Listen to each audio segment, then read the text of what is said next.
दोस्तों एक बार फिर से आपका स्वागत है अपने YouTube channel study point Maurya में।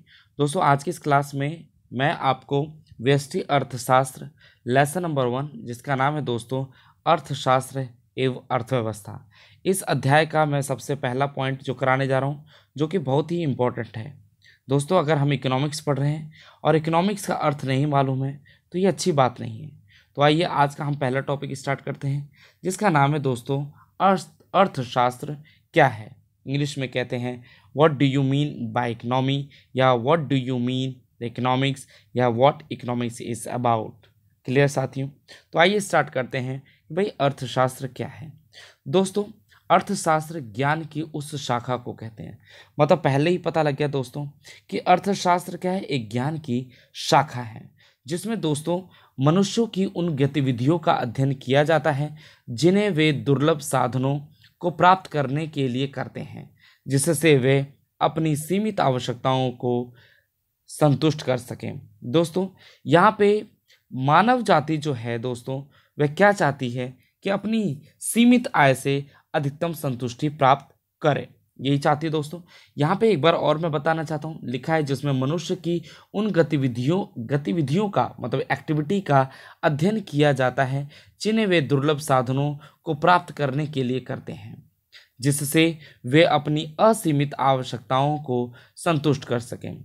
दोस्तों हर व्यक्ति की अपनी बहुत अधिक इच्छाएं होती हैं। हर व्यक्ति चाहता है कि मेरे पास कार हो, कोई चाहता है मेरे पे अच्छा बंगला हो। मतलब दोस्तों हमारे पास साधन क्या है, सीमित है, दुर्लभ है, लेकिन हमारी आवश्यकताएं जो हैं वो असीमित हैं, है ना, जिसकी कोई सीमा नहीं। अगर हम पहले हमारे पास साइकिल थी तो हमने बाइक पे आने की कोशिश करी, बाइक पे आ गए तो हम कार पे जो है जाने की कोशिश करते हैं। यहाँ हम कह सकते हैं हमारी आवश्यकताएं जो है दोस्तों वो असीमित हैं, मतलब कि साधन सीमित हैं और आवश्यकताएं जो है वो असीमित हैं। हर व्यक्ति चाहता है कि अपने दुर्लभ साधनों से जिससे वह अधिक से अधिक या असीमित आवश्यकताओं को संतुष्ट कर सके। क्लियर साथियों? ठीक है।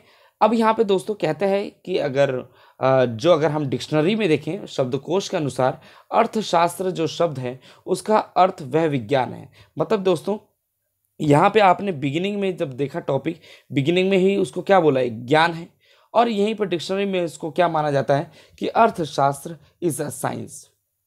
क्या साइंस है दोस्तों, ये जानने की कोशिश करते हैं, जिसमें धन से संबंधित मानवीय गतिविधियों का अध्ययन किया जाता है। दोस्तों धन से संबंधित मानवीय गतिविधियों का अध्ययन किया जाता है। यहाँ पे दोस्तों अर्थशास्त्र एक विज्ञान है, एक साइंस है। साइंस में कहा जाता है दोस्तों, मतलब कि अर्थशास्त्र को एक विज्ञान माना जाता है जिसमें ये कहा जाता है कि हर व्यक्ति अपनी धन से वह बहुत अधिक क्या संतुष्टि प्राप्त करने की कोशिश करता है। तभी तो इसमें लिखा है कि जिसमें धन से संबंधित मानवीय गतिविधियों का अध्ययन किया जाता है कि अपनी सीमित आय से कितनी सारी आवश्यकताओं को पूरा किया जा सकता है, यही कह रहा है दोस्तों। ठीक है, आगे इसमें और क्या पॉइंट कह रहा है दोस्तों इसमें? जी हाँ, कहता है क्या साथियों कि भाई अगर हम अंग्रेजी भाषा में अर्थशास्त्र की उत्पत्ति ग्रीक भाषा के 2 शब्दों से बनी है, जैसे दोस्तों ओलिकोस मतलब गृहस्थ या परिवार, या नीमेन मतलब प्रबंध से हुई है। ठीक है, इनका एक साथ इसका अर्थ हुआ गृह प्रबंध, मतलब कि अगर हम बात करें अपने नॉर्मल भाषा में मैनेजमेंट ऑफ हाउस होल्ड, मतलब कि परिवार का दोस्तों प्रबंध करना ही एक तरीके से अंग्रेजी भाषा में अर्थशास्त्र का अर्थ है। क्लियर दोस्तों? अगर शब्दकोश के अनुसार देखें भाई अर्थशास्त्र का अर्थ इसको एक विज्ञान मानता है। ठीक है दोस्तों, डिक्शनरी अर्थशास्त्र को विज्ञान मानती है जिसमें धन से संबंधित मानवीय गतिविधियों का अध्ययन किया जाता है, धन से रिलेटेड हो। ठीक है साथियों, आगे चलते हैं। मानवीय आवश्यकताएं असीमित हैं। मानवीय आवश्यकताएं है दोस्तों वो क्या है, असीमित होती हैं। मानव की जरूरतें दोस्तों उसकी कोई लिमिट नहीं।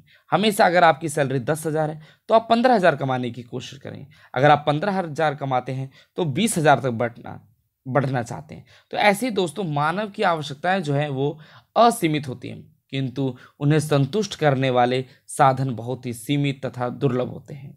साधनों को धन कहा जाता है। दोस्तों याद रखना, इकोनॉमिक्स में कभी साधन कहा जाता है साधन किसको कहा जाता है? साधन भूमि, पूंजी, श्रम और उद्यम। ठीक है, land, labour, capital and entrepreneurship. तो दोस्तों यहाँ साधनों को क्या माना गया है? धन माना गया, वेल्थ माना गया। यहाँ पे धन मनी से रिलेटेड नहीं है, यहाँ पे धन जो है वो संपत्ति से रिलेटेड है। क्लियर साथियों? आगे बढ़ते हैं। क्या कहना चाहता हमारा ये पॉइंट? यस, पॉइंट हमारा ये कहना चाहता है साथियों, प्रत्येक परिवार, जो गृहस्थ का मतलब होता है परिवार, परिवार जो है अपने धन का प्रयोग इस प्रकार करना चाहती है। दोस्तों प्रत्येक जो है परिवार ना धन का प्रयोग इस प्रकार करना चाहती है जिससे कि उसकी अधिकांश आवश्यकताएं संतुष्ट हो सके। ठीक है दोस्तों, याद रखना दोस्तों, उपभोक्ता हमेशा अधिकतम संतुष्टि प्राप्त करना चाहता है, वहीं पर दोस्तों उत्पादक जो होता है हमेशा वह अधिकतम लाभ प्राप्त करना चाहता है। क्लियर? चलो एक बार हम इसको पढ़ के देखते हैं। यहाँ से दोबारा पढ़ रहा हूँ साथियों, ध्यान से सुनिएगा। प्रत्येक गृहस्थ या परिवार में धन का प्रयोग इस प्रकार करना चाहता है, या एक परिवार इस प्रकार से अपना धन का प्रयोग करना चाहते हैं जिससे कि वे अपनी अधिकांश आवश्यकताएं संतुष्ट कर सकें, अर्थात उन्हें अधिकतम संतुष्टि प्राप्त हो सके। इसी प्रकार एक उत्पादक, उत्पादक मतलब प्रोड्यूसर, विभिन्न वस्तुओं तथा सेवाओं का उत्पादन करने के लिए अपने दुर्लभ साधनों का बंटवारा इस प्रकार करता है कि उससे अधिकतम लाभ प्राप्त हो सके। दोस्तों एक उत्पादक होता है वह अपने दुर्लभ जो साधन है उसके पास, चाहे मशीन हो चाहे कच्चा माल हो, उन सब का इस प्रकार बंटवारा करता है कि जिससे वह अधिकतम लाभ प्राप्त कर सके। संपूर्ण अर्थव्यवस्था के स्तर पर अधिकतम संतुष्टि का अर्थ है अधिकतम सामाजिक कल्याण। दोस्तों जितना अधिकतम हमारी जरूरतें पूरी होंगी तो उसी प्रकार हमारा सामाजिक कल्याण भी होगा। ठीक है दोस्तों, इसलिए हमारे मोहल्ले के, हमारे एरिया के जो विधायक होते हैं, एमएलए होते हैं, वो हमारी क्या करते हैं? सामाजिक कल्याण करते हैं। जब हमारा सामाजिक कल्याण होता है तब हम अधिकतम संतुष्टि प्राप्त करते हैं। जब अधिकतम संतुष्टि होती है तो हमारी जरूरतें जब पूरी हो जाती है तो इसका मतलब हाँ, हमारा समाज का कल्याण हो रहा है। अतः व्यक्तिगत स्तर पर अधिकतम संतुष्टि, एक उत्पादक के स्तर पर अधिकतम लाभ। याद रखना दोस्तों, उपभोक्ता संतुष्टि चाहता है, उत्पादक अधिकतम लाभ प्राप्त करना चाहता है, तथा संपूर्ण अर्थव्यवस्था के स्तर पर अधिकतम सामाजिक कल्याण के उद्देश्य को प्राप्त करने के लिए दुर्लभ साधनों के वैकल्पिक प्रयोग में बंटवारे द्वारा हमें अर्थशास्त्र के अध्ययन की आवश्यकता होती है। क्लियर हो गया दोस्तों? दोस्तों ये था आपको जो मैं समझाना चाहता हूँ कि अर्थशास्त्र जो है दोस्तों, कहीं इसको एक तरीके से ज्ञान माना जाता है, कहीं इसको दोस्तों एक विज्ञान माना जाता है, कहीं दोस्तों इसको एक परिवार का प्रबंध माना जाता है। तो दोस्तों मैं उम्मीद करूंगा कि आज की इस क्लास में आपने अर्थशास्त्र को समझ लिया होगा। तो मिलते हैं अपनी अगली वीडियो में। नमस्कार दोस्तों।